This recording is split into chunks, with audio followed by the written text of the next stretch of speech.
Operasi pasar di Kelurahan Barombong, Kota Makassar tetap diserbu warga. Mereka datang meski dengan kondisi hujan deras.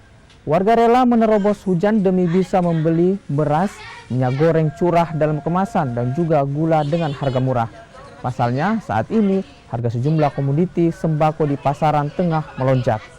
Operasi pasar di Makassar kini memang tengah dilakukan untuk menekan harga dan juga membantu warga.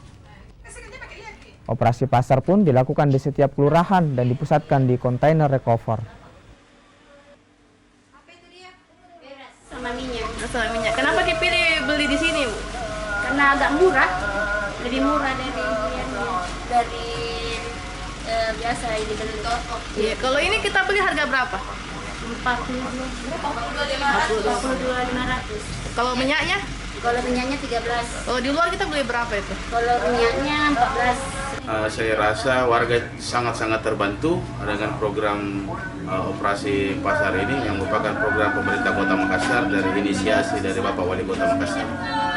Selanjutnya akan tetap berlangsung Posko Recover Center ini menjadi toko komoditi di masing-masing kelurahan.